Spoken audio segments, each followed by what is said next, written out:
you ever had boost leak issues on your pd130, pd100 or pd75 or 80, this video will help you.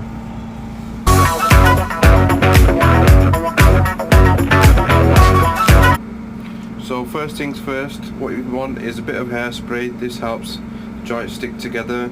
You want a bit of brake cleaner to clean off any debris, stuff like that. And then you need this heat shrink, which is 80 millimeters, but I think it's 160 flat. That's how it gets measured. So first of all, get the bumper off. Do that very quickly. And now I'm just going to inspect the intercooler. So I'll take this little shield off here. We'll have a look. As you can see, there's a lot of grease and debris here, so it's definitely had a leak at this joint at the bottom. I actually looked and I could see it was a bit hanging off, and then you can see through here as well, might have some gaps. So first things first, I'm going to take this stock intercooler off, take these little clips off here, get in there with the flat if you need to, and now I'm going to clean it off. There's a lot of junk on there. Get a little microfiber, clean it as best you can. Cleaner it is, the better it is to work with. So as you can see, still cleaning it.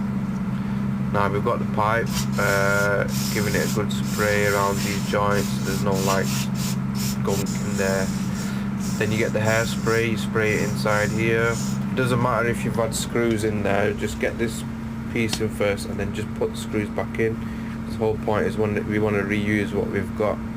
So when you're happy that it's dried the hairspray, put the clip back in, put a piece of that shrink, get it over the pipes, get a little heat gun or hairdryer.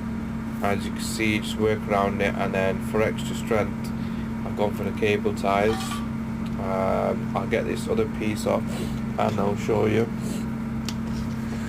So doing the same here, just work around it, heat shrink it, put your hairspray in, and that's how you want to do your cable ties. So get them around both of the sort of joints if you would. Work it through. If you obviously you're connecting it back up, it's hard to reach areas, just heat gun it the best you can, and it'll eventually shrink down as you see, and you can eventually get your cable ties around it. Going for one at the top here as well. Just get all these joints out of the way, really work your way through. You can even use 2 shrink wraps to give it extra strength, or even 3 if you've got a really bad joint. Now in the end, giving it a test, as you can see it's boosting well now, and it's driven well as well. So